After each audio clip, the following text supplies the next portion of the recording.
भाजपनं यंदा लोकसभेच्या निवडणुकीमध्ये महाराष्ट्रातील 48 पैकी 45 पेक्षा अधिक जागा जिंकण्याचा निर्धार केलाय।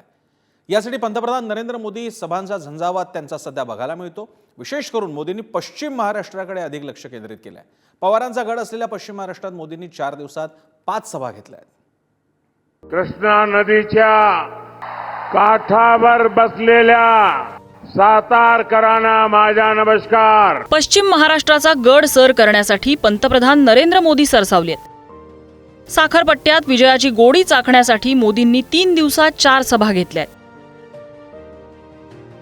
महायुतीच्या उमेदवारांसाठी पंतप्रधानांची सोमवारी 3 ठिकाणी तोफ धडाडली, तर मंगळवारी 30 एप्रिल रोजीही माळशिरसमध्ये मोदींची सभा होणार आहे।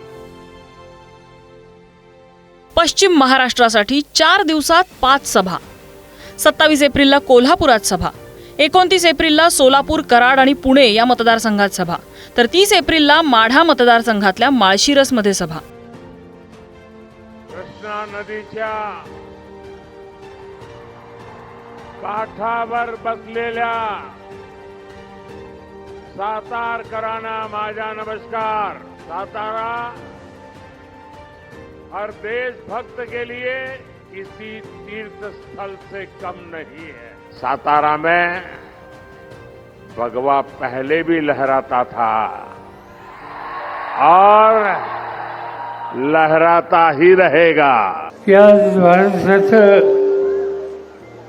नेतृत्व प्रधानमंत्री नरेंद्र मोदी करतात।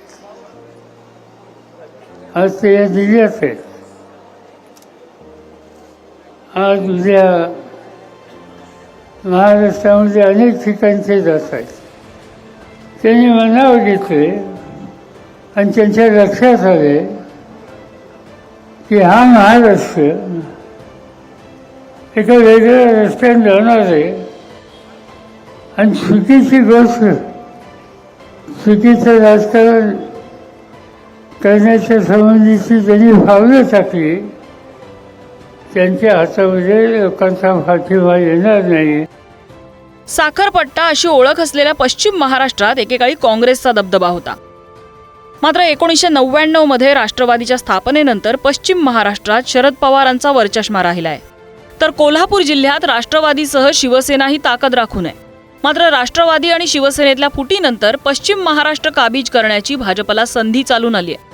मात्र शरद पवारांनी आपल्या 5 दशकांच्या राजकीय अनुभवाच्या जोरावर ताकद लावल्यानं पश्चिम महाराष्ट्रातल्या मतदारसंघात तुल्यबळ लढती रंगणार आहेत।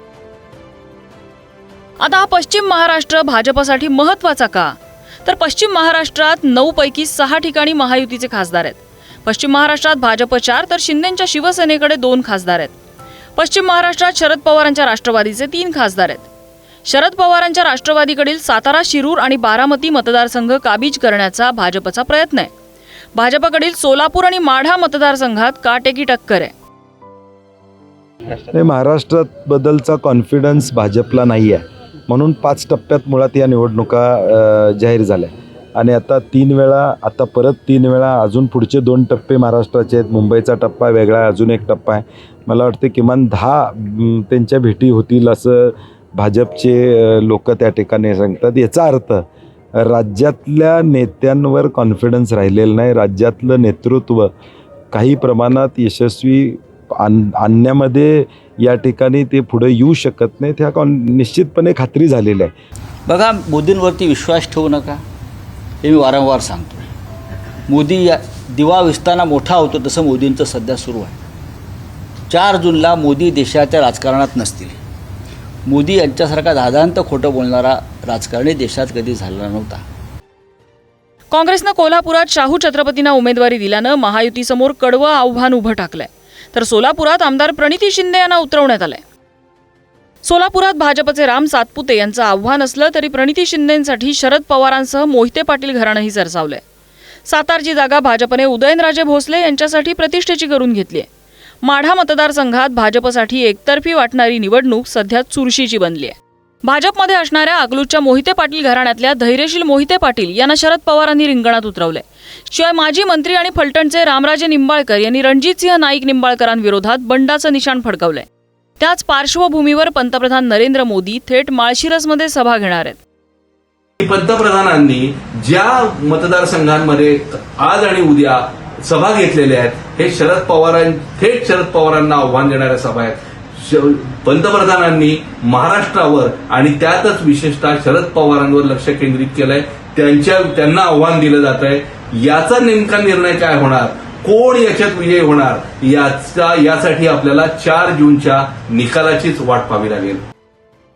गेल्या लोकसभा निवडणुकीत भाजप शिवसेना युतीनं 48 पैकी 43 जागा जिंकल्या होत्या.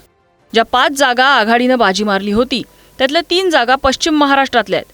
यंदा लोकसभेच्या निवडणुकीत महाराष्ट्रातल्या 48 पैकी 45 पेक्षा अधिक जागा जिंकण्याचा निर्धार केंद्रात सत्ताधारी असलेल्या भाजपनं केलाय. त्यामुळे भाजपकडून पश्चिम महाराष्ट्रात जोरदार ताकद लावली जाते. आता पंतप्रधान नरेंद्र मोदी पवारांचा हा साखरपट्टा सर करतील का याचं उत्तर 4 जूनलाच मिळेल. ब्युरो रिपोर्ट, पुढारी न्यूज.